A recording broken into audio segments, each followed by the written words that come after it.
नमः श्रीवर्धमानाय निर्धूतकलिलात्मने सालोकानां त्रिलोकानां यद्विद्यातर्पणायते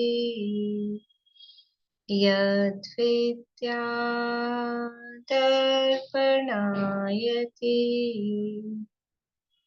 सकल पाप मल प्रक्षालक श्रीवर्धमान को करूँ नमन।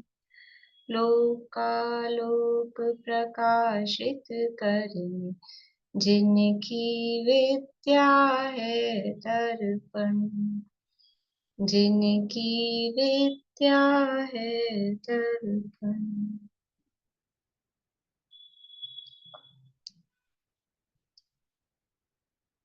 चलिए, हाँ, 47 शक्तियाँ। और ये किसको सुनाने हैं? बोलिए अर्चना जी। 47 शक्तियां पहले सुनाती हूँ। जीवत से ही आत्मा जीता, सदा मरता नहीं। चित सत्य से चेतन रहे, यह जड़ कभी होता नहीं। भेदों रहित सामान्य सत्ता, नित्य खेद शक्ति से। हर वस्तु को सविशेष जाने, ज्ञान शक्ति सदैव से। यह आत्मा सुख शक्ति से सुख रूप रहता सर्वदा। निज द्रव्य गुण पर्याय को निर्वीर्य से रचता सदा।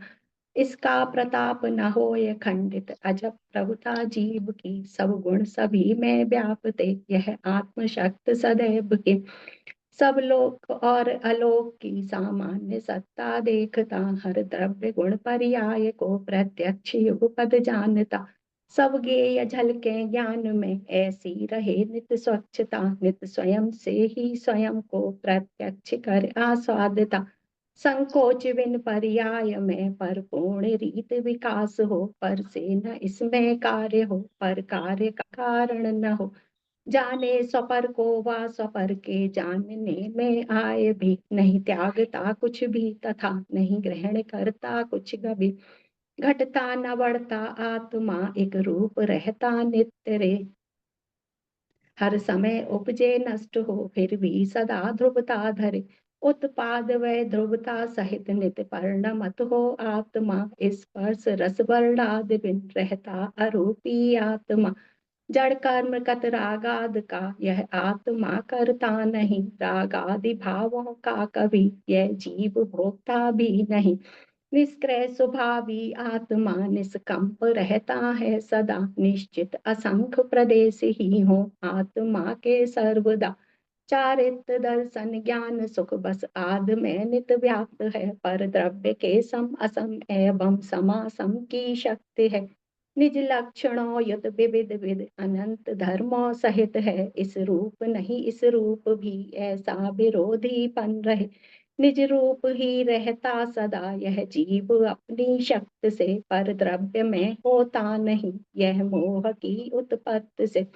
गुण और पर्यायों मई एकत्व नित रहता अहो। लेकिन अनेकों गुण तथा पर्याय से बहुरूप हो। इस काल जो बरते दशा, अनिवार्य रहती है सदा। कोई न कोई भी दशा अनिवार्य रहती है सदा। मैडम मेरे पास जो है वो उसमें इसी तरह का तो दिया हुआ है अगले, कहीं। जिस काल जो वर्ते दशा तब अन्य नहीं होती कदा। इस काल जो बरते दशा, तब अन्य नहीं होती कदा। अ, जिस काल ऐसे जिस काल जो बरते दशा, तब अन्य नहीं होती कदा। जो भी अवस्था वर्तती, उसका अवश्य विनाश हो। इस काल जो बरते नहीं, आगे वही उत्पन्न हो। सामान्य और विशेष में एक रूप रहता सर्वदा। पर का सदैव अभाव है, एवं अभाव रहे सदा। पर कारकों से रहित नित निज भाव में परिणति करे। बस स्वावलंबन से सदा निर्मल क्रियाओं को करे। निर्मल दशाओं रूप हो, यह आत्मा का कर्म है। निर्मल दशाओं को करे, यह आत्मा का धर्म है। साधे स्वयं से स्वयं को, अतएव साधन है यही। निर्मल दशा उत्पन्न कर देता स्वयं को स्वयं ही। रत्न ध्रुव आत्मा में से सदा निर्मल दशा उत्पन्न हो, रत्नत्रयी निज धर्म का आधार भी यह स्वयं हो। नहीं अन्य को नहीं अन्य कोई जीव का स्वामी, स्वयं का स्वयं है यह कथन 47 का, पर शक्ति तो अनंत है। बढ़िया। एक बार एक दो और फिर से बोलिए, ये दो तीन बोलिए यहाँ से। नियत प्रदेश से निश्चित असंख्य प्रदेश ही हो। नियत प्रदेश, अच्छा। निश्चित असंख्य प्रदेश ही हो, आत्मा के सर्वदा चारित्र दर्शन ज्ञान सुख बस। बस चारित्र नहीं, दर्शन ज्ञान। हम्म। पहले भी आपने बस ही बोला था, यही दिखा रही थी। चारित्र दर्शन ज्ञान सुख बल आदि में नित व्याप्त है। बस बोल रहे हैं आप, वो बस नहीं है। हाँ, वो मेरे बस उसमें बस लिखा ही हुआ था, तो इसलिए गलत बोल रही हूँ। लेकिन वो चारित्र दर्शन ज्ञान बल। ना, बल ही गुण है ना, वीर्य गुण है। चारित्र दर्शन ज्ञान सुख बल यानी वीर्य। हाँ, तो वो ठीक है, बस वो गलत। मिसप्रिंटिंग है। हाँ बल, हाँ। बल आदि में नित व्याप्त है। चारित्र दर्शन ज्ञान सुख बल आदि में नित्य व्याप्त है, पर द्रव्य के सम असम एवं समासम की शक्ति है। ठीक है, और इसके बाद भी ये दो तीन में था, लेकिन वो शायद आपके में अलग होगा, इसलिए वो थोड़ा अलग आ रहा था। ठीक है, बाकी तो बढ़िया, बहुत अच्छे है। अब ये अलिंग ग्रहण के भी सुना दूं अभी? अ, देखते हैं एक मिनट और, कोई कल कौन बोलने वाले थे, है नहीं आज शायद। और किसी को आज बोल, रेखा अभी को सुनाना, बोलिए। क्या सुना रहे हैं आप? अलिंगरण का सुना। हाँ बोलिए। आत्मा इंद्रियों के द्वारा नहीं जानता, अतः आत्मा अलिंगरण है, अतीन्द्रिय ज्ञान का विषय है। आत्मा इंद्रियों के द्वारा अतीन्द्रिय ज्ञान का विषय, थोड़ा आराम से बोलिए, जल्दी जल्दी नहीं। आपने बोला इंद्रियों के द्वारा नहीं जानता, और फिर उसमें बोले अतीन्द्रिय ज्ञान का विषय है। अतीन्द्रिय ज्ञान का धारक है, अतीन्द्रिय ज्ञान का धारक है। हाँ, आत्मा विषय हो गया तो फिर वो जानता वाली बात नहीं आएगी, फिर जानने में आने वाली बात। आत्मा इंद्रियों के द्वारा नहीं जाना जाता, आत्मा प्रत्यक्ष अलिंग्रहण है, आत्मा प्रत्यक्ष ज्ञाता है। प्रत्यक्ष ज्ञाता है। प्रत्यक्ष मतलब आत्मा इंद्रियों के द्वारा नहीं जाना जाता, वह प्रत्यक्ष आदि प्रमाणों से भी जाना जाता है। ये कौन सा बोल चल रहा है? दूसरा दूसरा दूसरे में ये प्रमाण वाली बात तो आई। आत्मा इंद्रियों के द्वारा नहीं जानता, आत्मा इंद्रिय प्रत्यक्ष का विषय नहीं है। इंद्रियों के द्वारा नहीं जानता, इसलिए इंद्रिय प्रत्यक्ष का विषय नहीं है। सब आप कंफ्यूज हो गई हैं, इधर उधर हो गया है सारा आपका। आत्मा इंद्रियों के द्वारा नहीं जाना एक बार जाता। शुरू से बोलिए, आप पहले से बोलिए, शुरू से। आत्मा इंद्रियों के द्वारा नहीं जानता, इस प्रकार आत्मा अतीन्द्रिय ज्ञान का धारक है।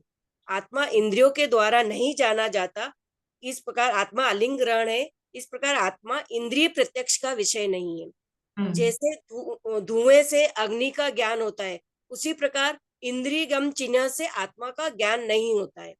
तो आत्मा इंद्रिय प्रत्यक्ष पूर्वक अनुमान का विषय नहीं है। आत्मा मात्र आत्मा मात्र अनुमान से ही नहीं जानता, वह प्रत्यक्ष आदि प्रमाणों से भी जानता है। आत्मा इंद्रियों से नहीं, आत्मा मात्र अनुमान से नहीं जाना जाता, वह प्रत्यक्ष आदि प्रमाणों से भी जाना जाता है। आत्मा लिंग से नहीं, स्वभाव से ही ग्रहण करता है, इसलिए आत्मा प्रत्यक्ष ज्ञाता है। आत्मा लिंग से नहीं, आत्मा का उपयोग लक्षण, आत्मा के उपयोग लक्षण के लिए बाह्य ज्ञेयों की आवश्यकता नहीं है। आत्मा अपने स्वभाव से ही जानता है, और आत्मा आत्मा का उपयोग लक्षण बाहर से नहीं ग्रहण किया जाता, वह स्वयं की योग्यता से ही उत्पन्न होता है। जितनी योग्यता है उतना ही ग्रहण करता है। आत्मा का उपयोग लक्षण का कोई हरण नहीं कर सकता।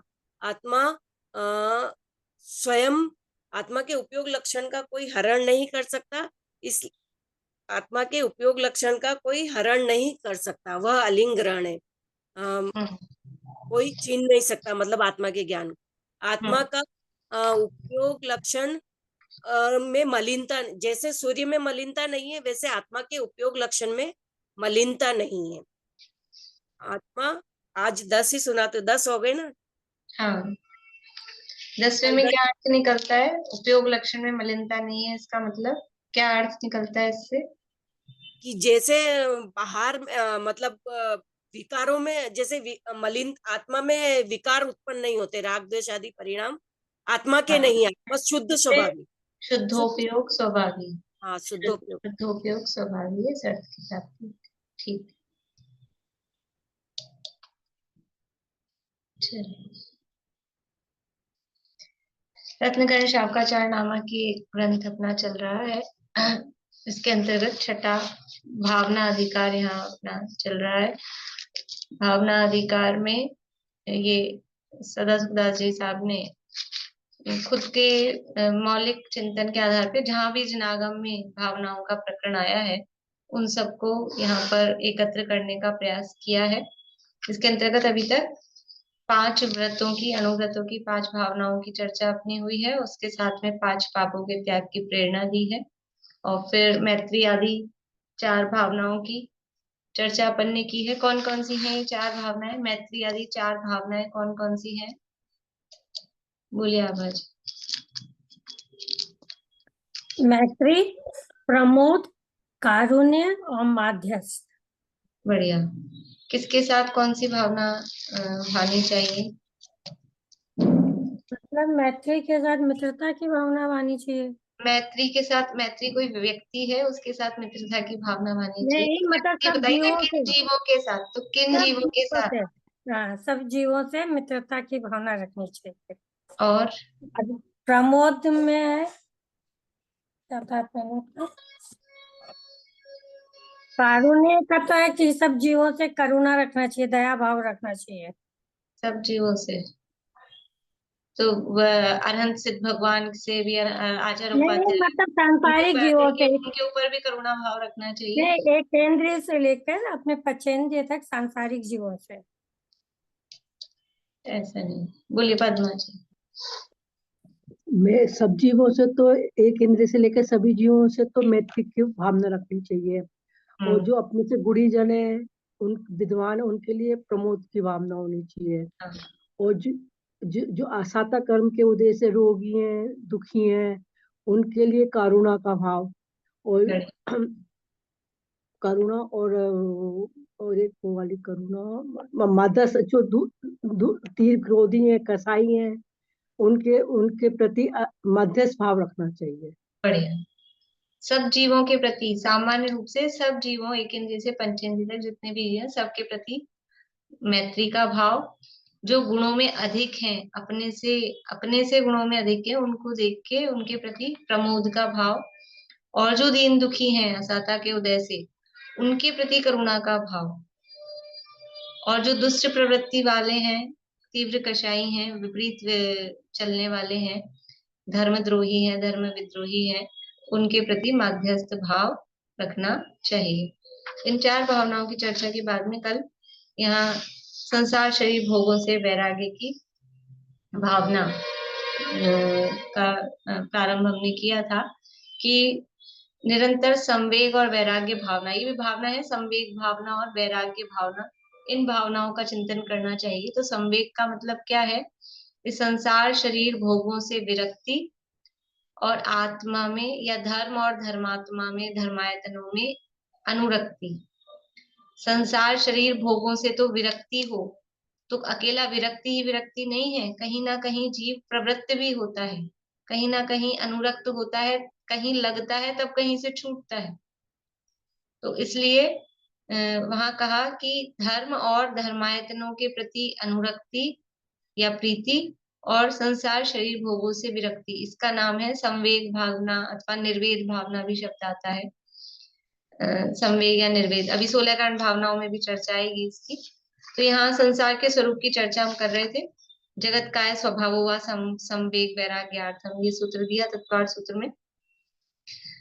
तो 226 पेज है रत्नकर्ण शावकाचार्य में। संसार का स्वरूप बताया, तो पहले 3 लोक का जो स्वरूप है, 343 घनराजू जो लोक का आकार प्रकार है वो बताया। और इस 3 लोक में जीव अनादि काल से चतुर्गति रूप संसार में परिभ्रमण कर रहा है, तो पंच परावर्तन कर रहा है। उसका स्वरूप यहाँ एक एक लाइन में बता रहे थे कि अनादि काल से ऐसा कोई भी पुद्गल नहीं है शरीर के योग्य जो जीव ने अनंत बार ग्रहण करके छोड़ा नहीं हो। यानी ग्रहण कर, देखो उच्छिष्ट किसे कहते हैं? उच्छिष्ट बोल समझते हैं? उच्छिष्ट मतलब वमन को बोलते हैं छोड़ा गया। उच्छिष्ट का अर्थ होता है छोड़ा गया। तो जिसको ग्रहण करके छोड़ दिया वो कहलाता है उच्छिष्ट। और एक दूसरा उच्छिष्ट शब्द का अर्थ होता है कि छोड़ा गया, छूटा हुआ। छूटा हुआ मतलब जो रह गया है। देखो एक तो उच्छिष्ट है ये सारे भोग। ये भोग कैसे हैं? ये उच्छिष्ट है जिनको अनंतों बार ग्रहण कर करके छोड़ा है, वे ही भोग नहीं मनोगे। ये मतलब ये विषय भोग, ये सामग्री तो हमने कितनी बार ग्रहण करी और कितनी बार छोड़ी। रसगुल्ले कितने बार खाए, रोटी दाल चावल ये कितनी बार खाए, खा खा के और फिर छोड़ा। कितनी बार ग्रहण किया, कितनी बार छोड़ा। तो वो तो सब कहलाते हैं ये भोग उच्छिष्ट। और दूसरा उच्छिष्ट का अर्थ है कि जो छूटा रह गया है वो उच्छिष्ट। छूटा क्या रह गया? आज तक किसको ग्रहण नहीं किया? आज तक कि अपने आत्म स्वभाव को आज तक ग्रहण नहीं किया। तो उच्छिष्ट जो भोग हैं जिनको अनंत बार ग्रहण कर करके छोड़ा है उनको तो छोड़ना है। उच्छिष्टेष्वेवतेष्वद्य मम विज्ञस्य का स्पृहा। ये जो भोग हैं ये तो उच्छिष्ट हैं, इसलिए उनमें मुझको क्या इच्छा होती है? उनकी तो इच्छा नहीं करना। लेकिन ये जो अपना आत्मा है ना, शुद्ध आत्मा, इसको हमने उच्छिष्ट कर रखा है, मतलब इसको छोड़ रखा है। उच्छिष्ट का दूसरा अर्थ कर रहे हैं कि जिस पर ध्यान नहीं दिया, जो छूटा हुआ है। छूटा हुआ है तो उसको हमको ग्रहण करना है। हमने अपनी आत्मा को अभी तक उच्छिष्ट कर रखा है, यानी उसको छोड़ रखा है, वो छूटा हुआ हो रहा है। तो उस आत्मा के को ग्रहण करना है। और ये जो भोग उच्छिष्ट हैं जो वमन की जैसे छोड़े हुए हैं उनको तो छोड़ना है। और जो उच्छिष्ट रह गया अपना आत्मा, उस आत्मा को ग्रहण करना है। तो संसार शरीर भोगों से विरक्ति, वो उच्छिष्ट भोगों से विरक्ति, और अपने आत्मा से अनुरक्ति, वो उच्छिष्ट है जो अपना आत्मा है उससे अनुरक्ति। ये मुझे लगता है ये जो उच्छिष्ट का अर्थ हम यहाँ कर रहे हैं आत्मा, वो शायद बहुत लोगों ने पहली बार सुना होगा, सुना नहीं होगा, लेकिन ऐसा अर्थ भी किया जाता है। उच्छिष्ट के दोनों अर्थ होते हैं। उच्छिष्ट का मतलब ग्रहण करके छोड़ा, ये उच्छिष्ट, तो वो वमिन वाले अर्थ में। और उच्छिष्ट का मतलब है छूटा हुआ, जो रह गया है, जो बच गया है। बचे हुए को भी तो उच्छिष्ट बोलते हैं अपन। थाली में हमने जितना ग्रहण किया वो तो ग्रहण किया, अब उस ग्रहण करके बाहर निकालें तो वो वमन कहा जाता है, ठीक है, वो तो वॉमिट है। लेकिन जो थाली में हमने ले ली एक रोटी पूरी और फिर उसमें से 2 घास हमसे नहीं खाए जा रहे, वो जो थाली में छोड़ दिए 2 घास, उसको क्या बोलेंगे? वो भी उच्छिष्ट ही है ना, वो छूट गया ना। तो ऐसा इसको भी उच्छिष्ट, मतलब जो ग्रहण नहीं किया है, जो छूट गया है। तो आत्मा भी उच्छिष्ट हो रहा है जिसको ग्रहण नहीं किया है।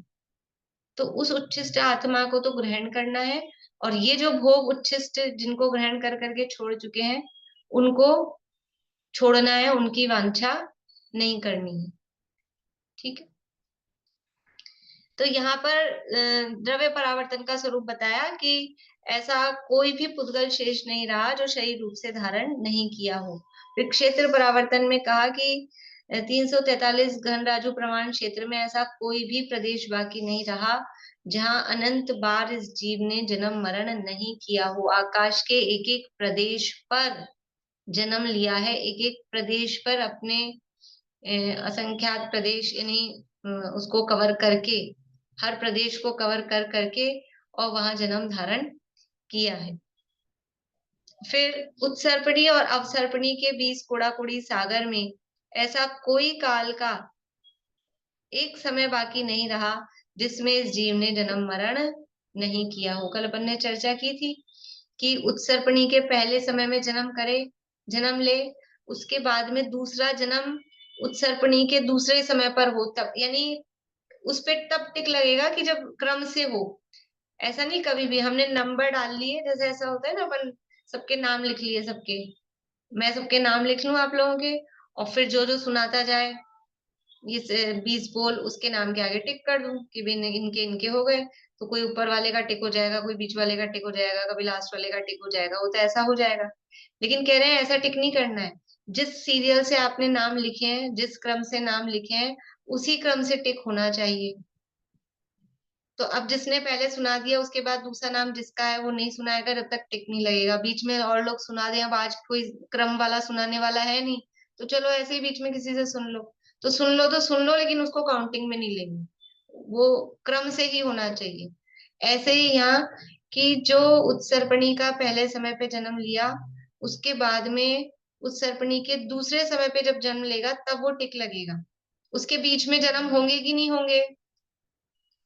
उसके बीच में कितने जन्म हो जाएंगे? 20 कोड़ा कोड़ी सागर का टाइम वापस होगा तब तो उसको चांस है कि वो उस समय जन्म ले ले, और उस समय भी जन्म ले ले कोई पॉसिबल मतलब कंफर्म नहीं है कि वो ले ही ले।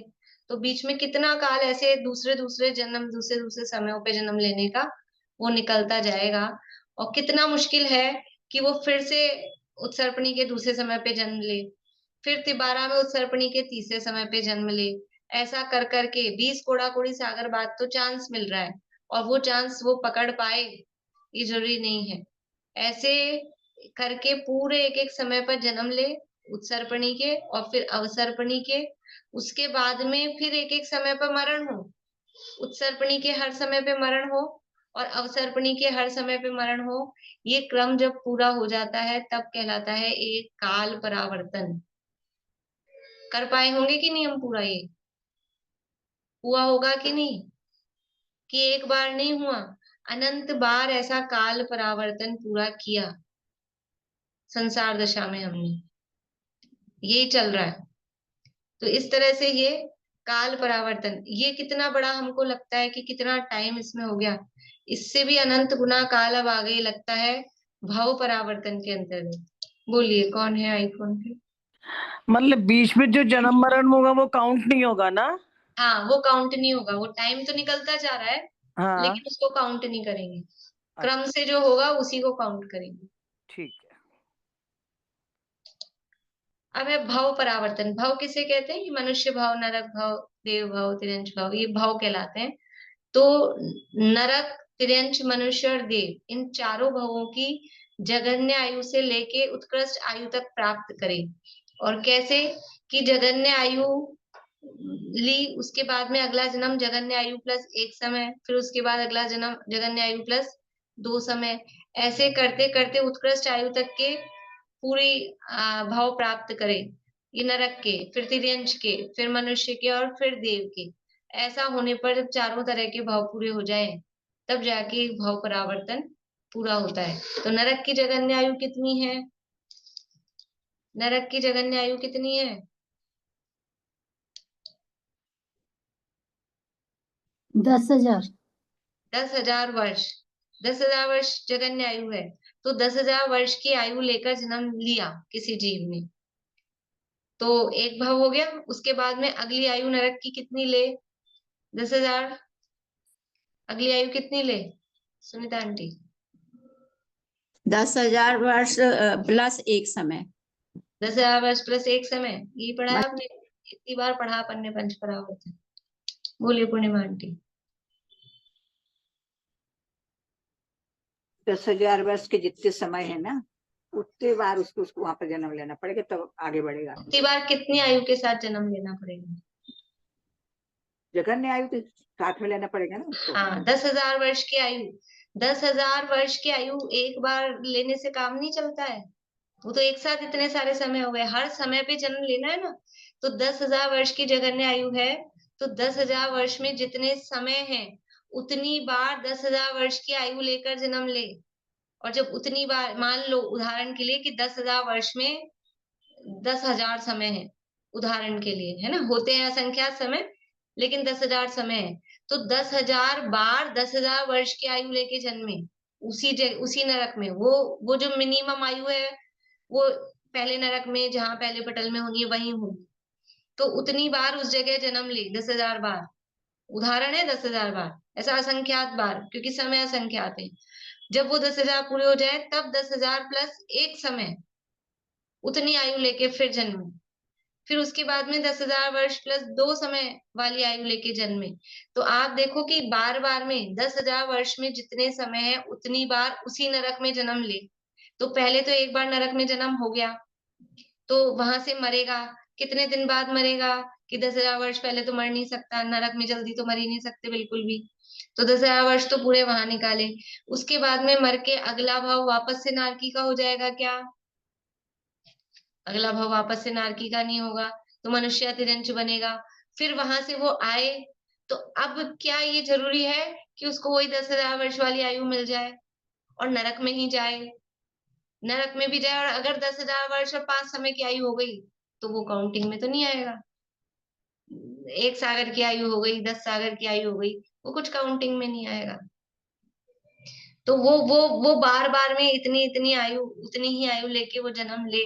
और मान लो, अपन ये मान ले अच्छे से अच्छा भी, कि बार बार में वो उतनी आयु लेके जन्म ले रहा है, ठीक है ना, बार बार में उसको 10,000 वर्ष की आयु मिल रही है, तो भी वो पहले नरक में अधिकतम रिपीट करे बार बार में, तो कितनी बार जा सकता है? केवल 8 बार। पहले नरक में केवल 8 बार, तो ज्यादा से ज्यादा उसको चांस मिलेंगे वो 10,000 वर्ष की आयु के, तो बस 8। उसके बाद में फिर कोई दूसरा भाव, फिर वापस, कितना मुश्किल है। और फिर ऐसे एक एक समय बढ़ा के असंख्यात समय होते हैं, 10,000 वर्ष प्लस 1 समय प्लस 2 समय प्लस 3 समय प्लस 4 समय, ऐसे करके असंख्यात समय करेंगे जब 10,000 वर्ष और 1 सेकंड आएगा। फिर उसमें 1 समय 2 समय 3 समय प्लस करके 10,000 वर्ष और 2 सेकंड, ऐसे करते करते आयु बढ़ के 33 सागर तक की आयु वो क्रम से प्राप्त करे। उसके बाद में तिरंच की जघन्य आयु अंतर्मूर्त, अंतर्मूर्त में जितने समय है उतनी बार उतनी अंतर्मूर्त की आयु लेके जन्मे।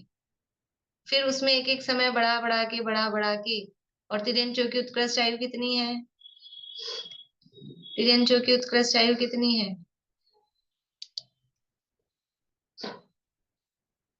3 पल्ले। 3 पल्ले। वो 3 पल्ले तक की उत्कृष्ट आयु प्राप्त करे। तो आप समझो, 2 पल्ले की आयु प्राप्त की, उसके बाद में 3 पल्ले की आयु प्राप्त करे, तो 2 पल्ले प्लस 1 समय, 2 पल्ले प्लस 3 समय, 2 पल्ले प्लस 3 समय, 4 समय, ऐसे करते करते 1 पल्ले तक, 1 पल्ले प्लस करना है ना, कितने समय प्लस होंगे?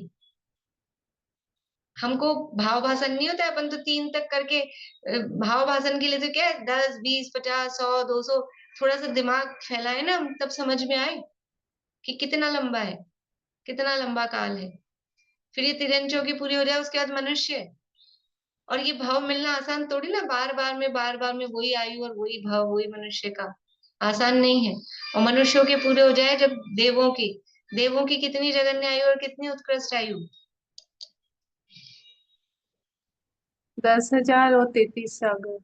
33 सागर तक उत्कृष्ट आयु पूरी लेंगे। नहीं आएगी ना, 31 तक ही आएगी उसके बाद। हाँ, यहाँ 33 सागर की नहीं आएगी परावर्तन में, क्योंकि ये परावर्तन कौन करता है? मिथ्या दृष्टि जीव करता है। और मिथ्या दृष्टि को 31 सागर से ऊपर की आयु देवों में नहीं मिलती है। 31 सागर और 1 समय की आयु होती है, तो वो भी सम्यक दृष्टि जीवों को ही प्राप्त होती है। तो 31 सागर तक की पूरी आयु वो प्राप्त करे।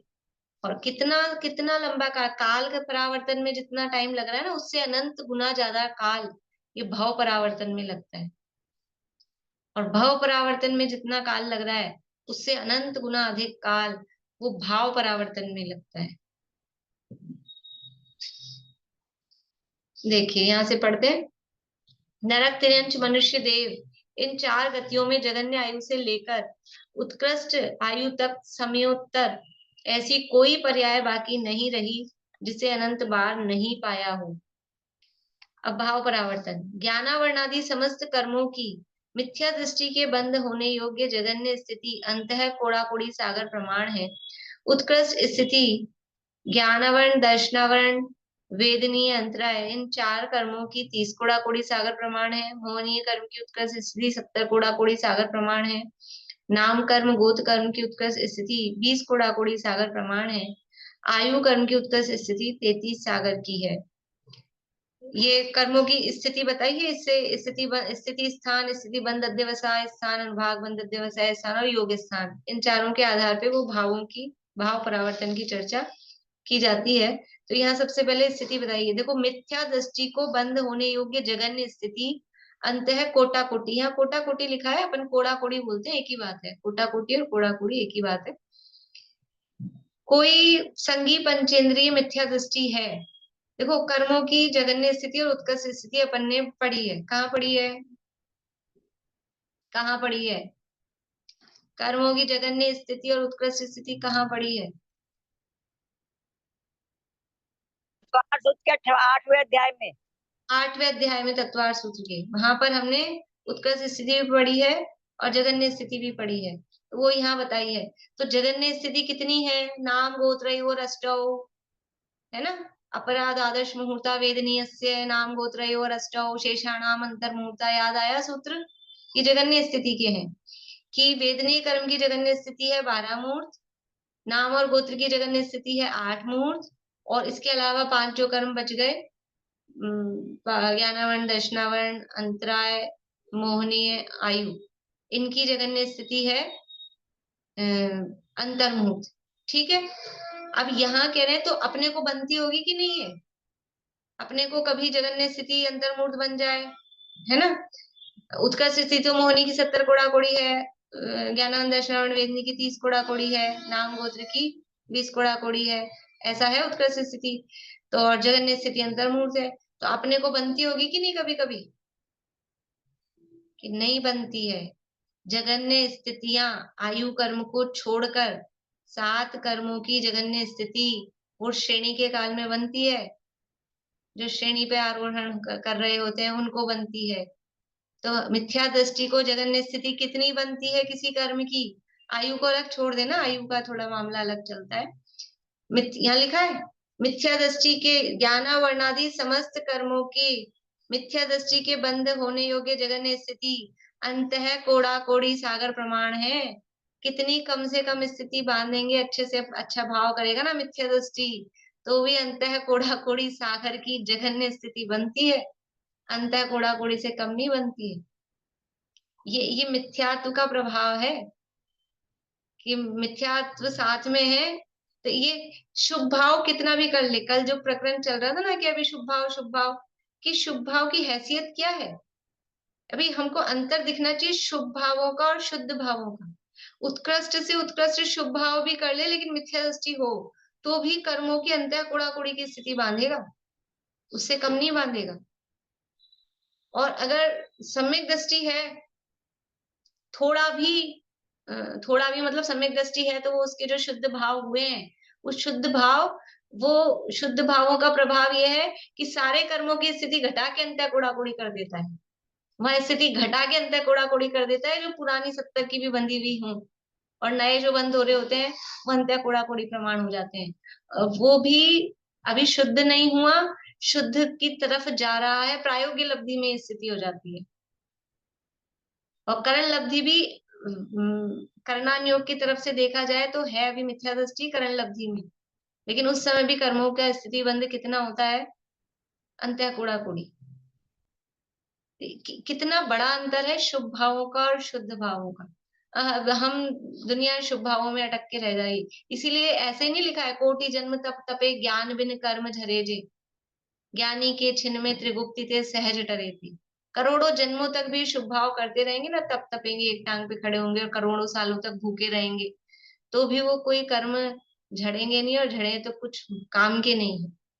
और सम्यक ज्ञान की एक कणिका वो क्षण मात्र में कर्मों को जलाती है। कितना सा टाइम है कर्मों को नष्ट करने का? शपथ श्रेणी का कितना सा टाइम है? कल बात चल रही थी, कितनी सी देर लगती है शपथ श्रेणी में? 5-7 सेकंड बस, वो भी ज्यादा है। और ज्यादा मतलब किसी को लेना हो तो 15 सेकंड, आधा सेकंड, मतलब आधा मिनट, इतना, इससे ज्यादा का काम नहीं है। 7वां 8वां 9वां 10वां 12वां गुणस्थान श्रेणी के, इतना सा टाइम है। ये शुद्ध भाव की ताकत है, वितरागता की ताकत है।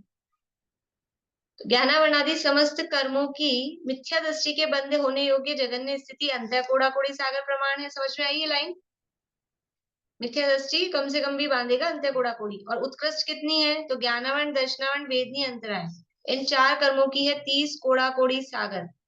मोहनीय की 70 कोड़ा कोड़ी सागर, नाम गोत्र की 20 कोड़ा कोड़ी सागर प्रमाण है।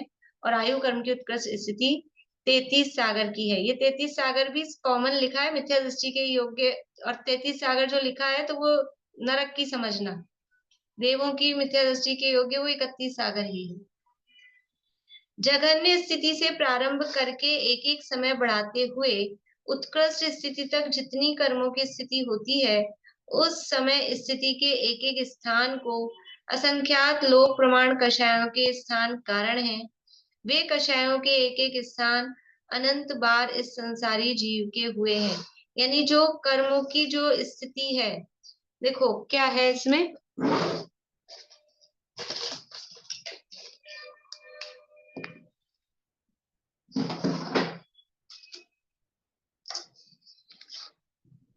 कर्मों की, मान लीजिए मोहिनी कर्म की उत्कृष्ट स्थिति है 70 कोड़ा कोड़ी, ठीक है, ये उत्कृष्ट स्थिति है 70 कोड़ा कोड़ी सागर, ये तो उत्कृष्ट है, तो इससे कम कितनी होगी, 70 कोड़ा कोड़ी माइनस 1 समय, फिर 70 कोड़ा कोड़ी माइनस 2 समय, 70 कोड़ा कोड़ी माइनस 3 समय। हम ऊपर से नीचे चल रहे हैं, अंत कोड़ा कोड़ी से नहीं चल रहे, इधर से समझने में थोड़ी आसानी रहती है, इसलिए ये स्थिति है। तो इस 70 कोड़ा कोड़ी सागर की स्थिति बांधने वाले जो परिणाम है वो कितने हैं, कितने हैं, वो यहाँ कह रहे हैं कि जघन्य स्थिति से प्रारंभ करके एक एक समय बढ़ाते हुए उत्कृष्ट स्थिति तक जितने कर्मों की स्थिति होती है, उस समय स्थिति के एक एक स्थान को, एक एक स्थिति के स्थान के लिए असंख्यात लोक प्रमाण कषायों के स्थान कारण है। इस एक स्थिति को बांधने के कारण रूप परिणाम कितने हैं, ये एक स्थिति बंधे 70 कोड़ा कोड़ी सागर की, तो उसके लिए एक ही टाइप का परिणाम होता है क्या, कि ये एक टाइप का परिणाम है, इससे ये वाली स्थिति बंधेगी, ऐसा नहीं है। इस एक स्थिति को बांधने के लिए जो परिणाम है वो है असंख्यात लोक प्रमाण। असंख्यात लोक, असंख्यात लोक मतलब एक लोक, असंख्यात प्रदेशी एक लोक, दूसरा लोक, तीसरा लोक, चौथा लोक, ऐसे असंख्यात लोक रखो। लोक रखो मतलब असंख्यात नहीं गिन रहे हैं, एक लोक में कितने प्रदेश, एक लोक में, समझ में आ रहा है कि नहीं आ रहा आप लोगों को, सब ऐसे लग रहे सुट्टे बिल्कुल और पहली बार नहीं सुन रहे हैं, लेकिन मैं फिर भी थोड़ा ये डिटेल में बता रही हूँ क्योंकि भूल भाल गए हैं सब लोग, इसलिए। एक लोक में असंख्यात प्रदेश, तो असंख्यात प्रदेश एक बार, फिर दूसरे लोक में असंख्यात प्रदेश वो दूसरी बार, फिर तीसरे लोक में असंख्यात प्रदेश वो तीसरी बार, ऐसे असंख्यात बार वो असंख्यात प्रदेश लोक प्रमाण रखें, इसका मतलब है असंख्यात लोक। इतने सारे, यानी उसमें जितने प्रदेश आ गए ना इन सब में मिला के, उतने टाइप के परिणाम एक टाइप की स्थिति बांधने के लिए जीव के परिणाम होते हैं। ऐसा नहीं है कि ये वाला परिणाम, कौन सा परिणाम नरक आयु बांधने का कारण होता है, कौन सा परिणाम होता है कि वो मुंडराज के गले में मरा हुआ सांप डालो, वो वाला परिणाम। तो सारे जो 7वें नरक गए हैं, असंख्यात नार की 7वें नरक में है, वो मुंडराज के गले में सर्प डाल डाल के गए हैं। ये तो हमको पुराणों से पता लगता है ना, कोई किसी किस कारण से 7वें नरक गया है, कोई किस कारण से 7वें नरक गया है, सबके परिणाम बिल्कुल वही वाले थे, ऐसा नहीं है। इससे समझ में आता है कि वो 7वें नरक की आयु बांधने वाला परिणाम कितने टाइप के हैं,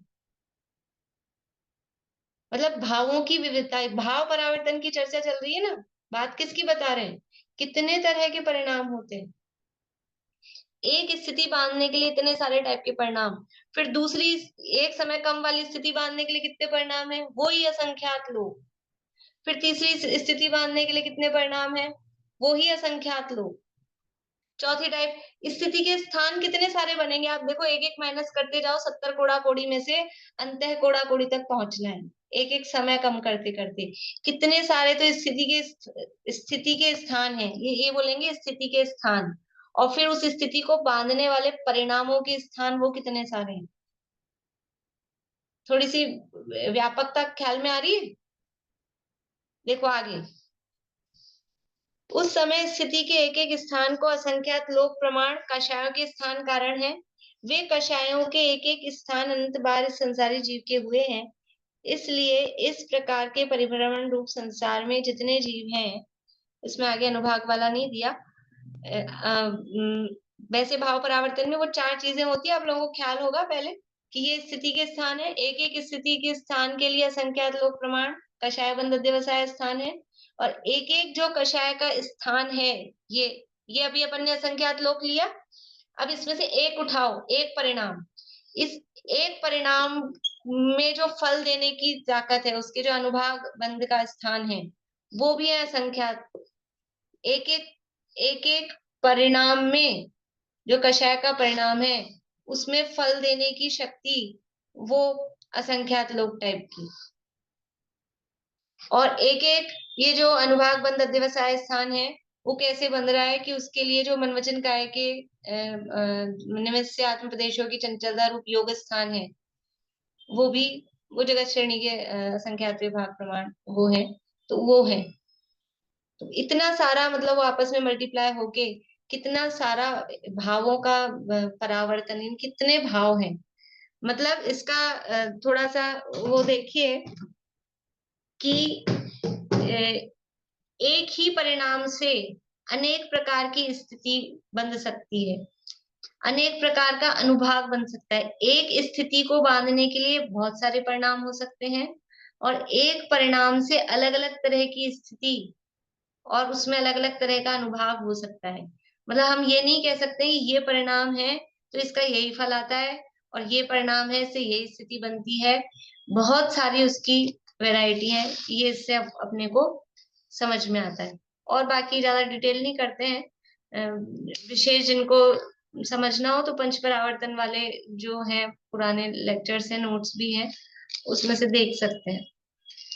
तो यहाँ कहा कि इसलिए इस प्रकार के कषायों के जो स्थान है अनंत बार इस संसारी जीव के हुए। अब भाई अनंत बार हुए होंगे कि नहीं, क्योंकि इतने सारे भाव भी पीछे बता क्या है, इतने भाव प्राप्त किए तो वो आयु बांधी, तो वो आयु बिना भावों के बांधी, और वहां तो केवल आयु की बात है।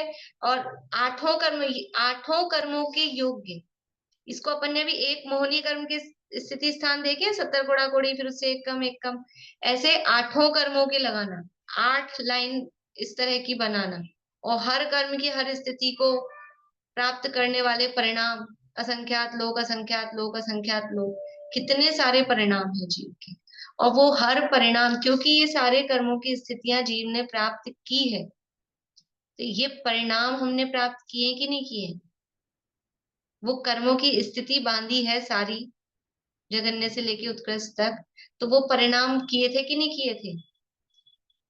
ये भाव परावर्तन, ये वही भाव बार बार में रिपीट होते हैं। भाव परावर्तन का मतलब क्या है, भाव रिपीटेशन, परावर्तन में मीन्स रिपीटेशन।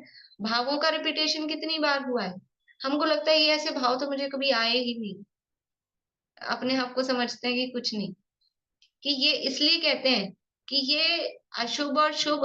अभी तक देखो, जैसे अभी उच्छिष्ट की बात की थी ना, कि ये संसार शरीर भोगों का ये जो भोग है, इनको तो बहुत बार प्राप्त कर करके छोड़ा, लेकिन जो उच्छिष्ट रह गया आत्मा, उसको नहीं प्राप्त किया। ऐसे ही ये शुभ अशुभ भाव, ये तो उच्छिष्ट है, बहुत बार प्राप्त किए, बहुत बार प्राप्त किए, छोड़े, इसमें क्या नया है।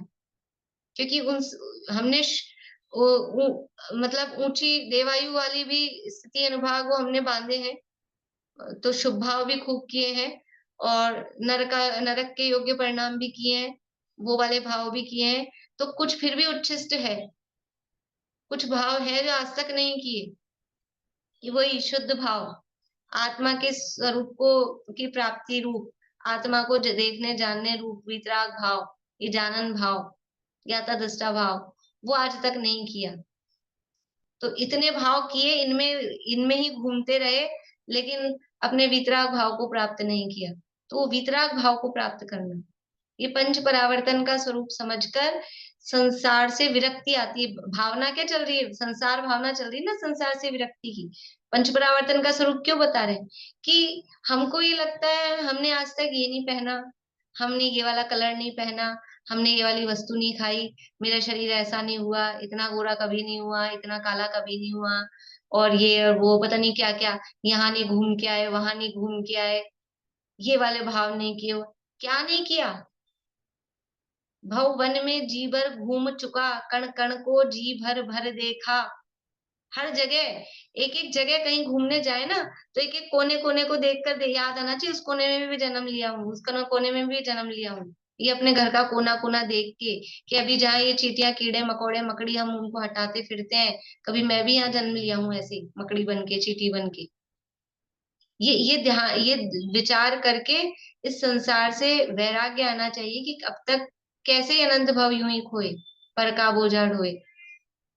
तो अब तो इन गतियों में नहीं रुले, इस तरह के भाव नहीं करें। और जो हमको यूनिक चाहिए ना, हमको हर चीज में यूनिक चाहिए, हमको ड्रेस अपनी यूनिक चाहिए, हमको बिल्कुल अलग दिखने को चाहिए, तो फिर कुछ ऐसे भाव करें जो आज तक नहीं किए। ये भाव तो बहुत बार किए, भाव परावर्तन का स्वरूप समझकर कि ये संसार के योग्य भाव तो अनंत बार किए हैं। तो जो अपने वितराग भाव, जो मुक्ति प्राप्ति कराने वाले हैं, वो भाव नहीं किए, उन भावों को करना चाहिए। ये पैराग्राफ पूरा करके बस पूरा करते हैं। इसलिए इस प्रकार के परिभ्रमण संसार में जितने जीव हैं वे अनेक भेद रूप चारों गतियों में परिभ्रमण करते हुए निरंतर दुख भोगते हैं। ये जितने इस प्रकार परिभ्रमण रूप संसार में जितने जीव हैं वो ऐसे परिभ्रमण करते हुए दुख भोगते हैं।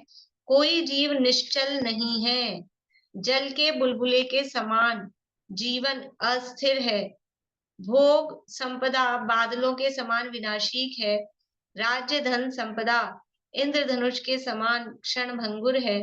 इस संसार में प्राणी अनंतानंत परिवर्तन करता है। इस प्रकार संसार का सत्यार्थ स्वरूप का चिंतन करने से संसार में परिभ्रमण करने का भय लगने लगता है। डर लगना चाहिए संसार से। हमको चोर उचक्कों का, भूकंप का, इसका अपना धन लुटने का ये डर लगता है, लेकिन मैं खुद इस चतुर्गति में डूब रहा हूँ, डूब जाऊंगा यदि अवसर चूका तो कहाँ अवसर है। ये भयानकता समझ में आनी चाहिए। जरा सी बीमारी पता लग जाए ना, तो ये इतना वर्तमान पर्याय छूटने का डर लगता है कि थोड़ी सी शरीर में बीमारी हो गई है, अब ये पर्याय छूटी छूटी, ये डर लगता है। लेकिन ये तो एक भव की बात है, ये आगे अनंत भव हमारे अगर आगे चलते रहेंगे इसी तरह, तो क्या हमारी दशा होगी। अनंत काल से ये करते रहे हैं, दुख उठाते रहे हैं, और अभी भी हम नहीं समझे चेते, तो फिर वो आगे अनंत काल है फिर दुख उठाने के लिए। ये हमको विचार करना चाहिए। ऐसा विचार करके संसार से भय लगे, और संसार से भय लगे, कोई भय कषाय उत्पन्न कराने का प्रयोजन क्या है कि आत्मा की तरफ दृष्टि आए, जीव स्वरूप सन्मुख हो, ये भावना यहाँ पर है। अब आगे शरीर के स्वरूप की चर्चा कल करेंगे, और होगा तो फिर कल ही 16 कारण भावना भी प्रारंभ करेंगे, देखेंगे जैसा भी होगा। जय श्री